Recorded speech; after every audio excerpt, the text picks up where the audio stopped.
Assalamualaikum warahmatullahi wabarakatuh. Perkenalkan nama saya Ijmalul Lailiyah dengan NIM akhir 018.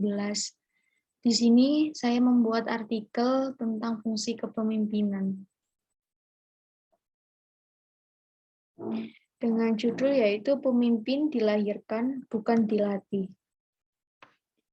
Menurut Chester Irving Bernard, kepemimpinan adalah kemampuan pribadi untuk menegaskan keputusan yang memberikan dimensi mutu dan dimensi kesusilaan terhadap koordinasi kegiatan organisasi dan perumusan tujuannya.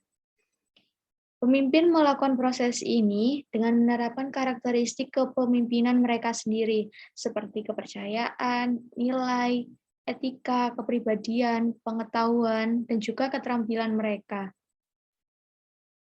Teori kepemimpinan pada umumnya yaitu teori genetika, teori orang hebat atau the great man theory, terus ada teori sifat, teori perilaku, teori kontingensi atau situasi, teori jalur tujuan, teori transformasional, dan teori skill.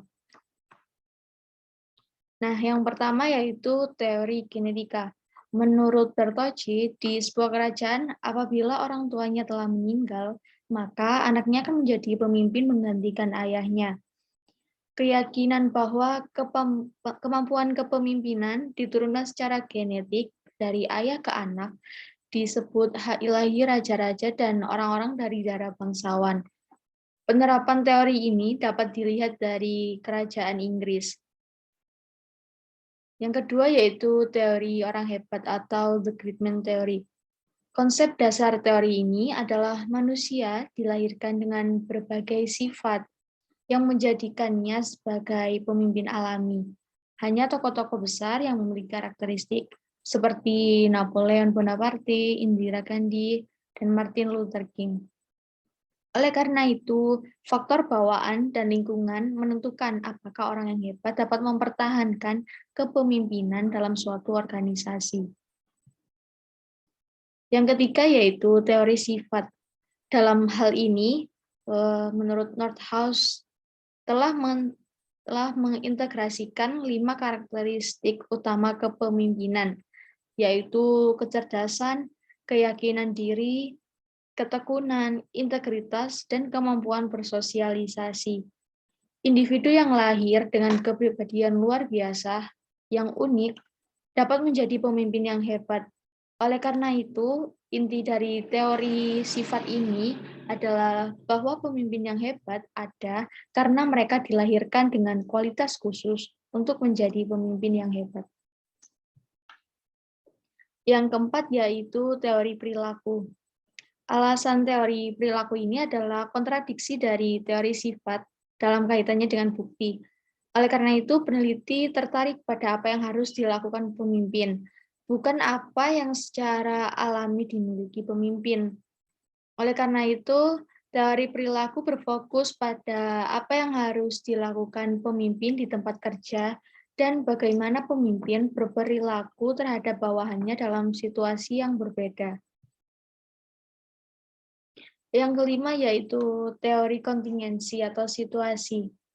Teori kontingensi menggambarkan gaya kepemimpinan yang didasarkan pada pemimpin, bawahan, dan situasi yang saling terkait. Teori kontingensi sangat berguna dalam dunia perubahan karena pentingnya gagasan bahwa pemimpin organisasi perlu menyesuaikan perilaku mereka dengan tuntutan situasi yang berbeda. Selanjutnya yaitu teori jalur tujuan. Menurut House, kepemimpinan menggunakan teori ini untuk mengidentifikasi bagaimana perilaku kepemimpinan mempengaruhi kepuasan, motivasi, dan kinerja bawahan. Kelebihan dari teori ini adalah mempermudah pemahaman tentang perilaku kepemimpinan dalam konteks kepuasan dan kinerja bawahan. Selanjutnya yaitu teori transformasional.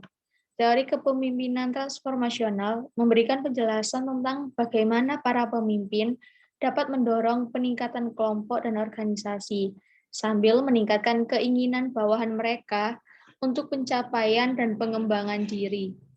Oleh karena itu, Teori kepemimpinan ini sangat efektif dalam mendukung tidak hanya kinerja organisasi, tetapi juga pengembangan sumber daya manusia.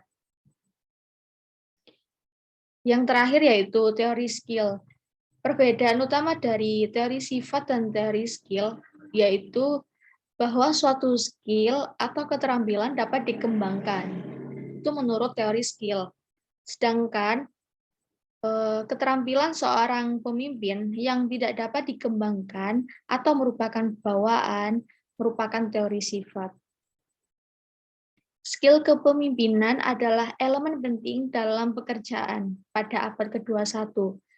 Hal ini terkait dengan kontribusi teori skill yang sangat penting bagi organisasi dari perspektif pengembangan kepemimpinan. Setiap orang dapat menjadi pemimpin, dan kepemimpinan memiliki banyak komponen yang dapat membantu mempersiapkan program pengembangan kepemimpinan. Karakteristik dan sikap pemimpin sangat mempengaruhi bagaimana pengikut atau bawahannya menghargai seorang pemimpin. Dalam kepemimpinan modern, pemimpin tidak lagi sekedar komandan. Mereka perlu memberi contoh kehidupan nyata atau sebagai panutan, yang meningkatkan peran pemimpin sebagai pelopor, koordinator, dan pemberdayaan. Kualitas pemimpin bisa menjadi bakat yang diberikan kepada seseorang sejak lahir. Untuk menjadi seorang pemimpin yang baik, diperlukan sikap yang tepat untuk menghadapi setiap situasi dan tantangan, dan juga perlu memiliki kepribadian dan moral yang baik.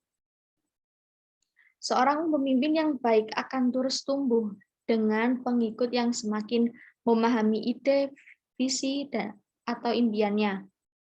Hanya melalui semangat pelayanan, para pemimpin dapat menyampaikan visi mereka kepada bawahannya.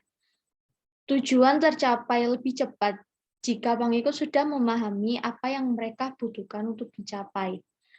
Pemimpin yang lahir tanpa pengalaman, pendidikan, dan pelatihan kepemimpinan cenderung ditakuti dan tidak dihormati.